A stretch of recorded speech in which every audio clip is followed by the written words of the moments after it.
Assalamualaikum warahmatullahi wabarakatuh. Saya Sabina Feni Nurhaliza dari Program Studi Pendidikan Kimia tahun angkatan 2024 dengan NIM 15162420002. Di sini saya akan memaparkan materi tentang kedudukan bahasa Indonesia sebagai bahasa nasional dan bahasa negara. Ada 3 poin penting yang akan saya bahas. Yang pertama adalah pengertian bahasa Indonesia, yang kedua ada kedudukan bahasa Indonesia sebagai bahasa nasional, dan yang ketiga ada kedudukan bahasa Indonesia sebagai bahasa negara. Yang pertama adalah pengertian bahasa Indonesia.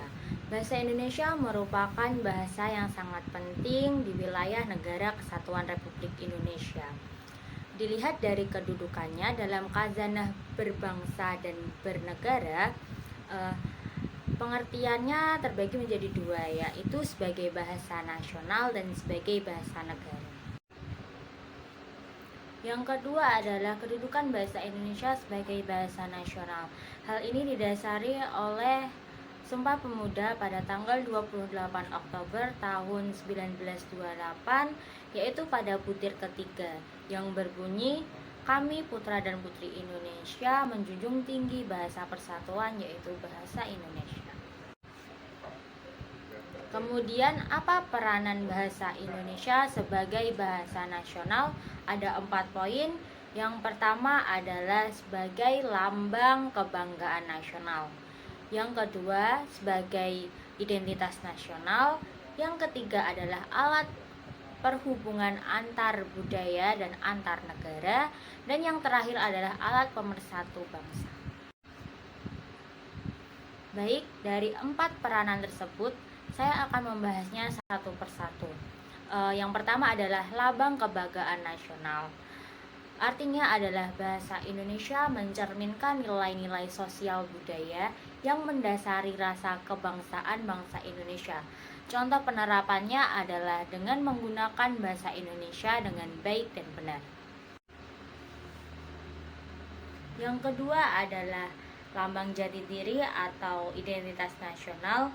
Artinya bahwa bahasa Indonesia merupakan cerminan kepribadian bangsa Indonesia secara eksistensi. Yang ketiga, sebagai alat perhubungan antar budaya dan antar daerah. Artinya adalah dengan adanya bahasa Indonesia dan penggunaan bahasa Indonesia, bangsa Indonesia mendahulukan kepentingan nasional dibandingkan kepentingan antar daerah, suku, ataupun golongan. Contohnya, bahasa Indonesia sebagai alat perhubungan ketika perantauan dari Sumatera berkumpul dengan orang-orang dari Jawa.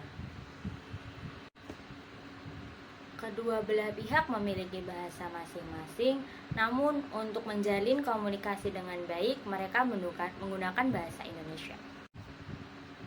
Yang keempat adalah sebagai alat pemersatu bangsa. Artinya bahwa bahasa Indonesia sebagai alat komunikasi pemersatu bangsa dari penjuru pelosok Indonesia.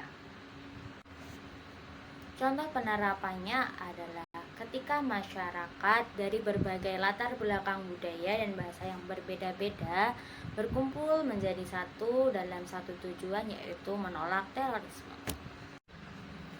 Selanjutnya, poin yang ketiga adalah kedudukan bahasa Indonesia sebagai bahasa negara.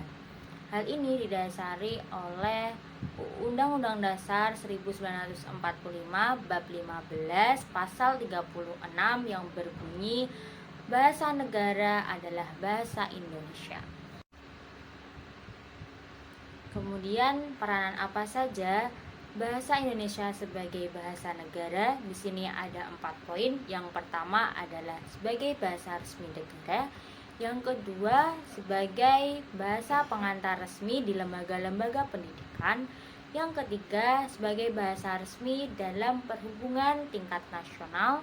Yang keempat, bahasa resmi di dalam kebudayaan dan pemanfaatan ilmu pengetahuan dan teknologi modern. Peranan yang pertama adalah sebagai bahasa resmi negara. Bahasa Indonesia digunakan untuk kepentingan kenegaraan.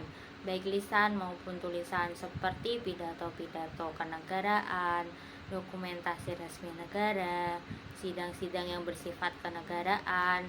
Semua itu dilakukan menggunakan bahasa Indonesia. Yang kedua, sebagai bahasa pengantar resmi di lembaga-lembaga pendidikan. Di sini bahasa Indonesia digunakan sebagai sarana penyampaian ilmu pengetahuan peserta didik dari tingkat taman kanak-kanak sampai tingkat perguruan tinggi, baik negeri maupun swasta. Contoh penerapannya bahasa Indonesia sebagai bahasa pengantar di lembaga pendidikan adalah guru dan murid menggunakan bahasa Indonesia untuk berkomunikasi, walaupun mereka dari berbagai daerah yang berbeda-beda. Yang ketiga, sebagai bahasa resmi dalam perhubungan di tingkat nasional. Di sini bahasa Indonesia digunakan untuk kepentingan perencanaan dan pelaksanaan pembangunan maupun untuk kepentingan pemerintah. Artinya, bahasa Indonesia tidak hanya digunakan sebagai alat komunikasi timbal balik antara pemerintah dan masyarakat luas, melainkan juga digunakan sebagai alat komunikasi penduduk di seluruh pelosok Indonesia.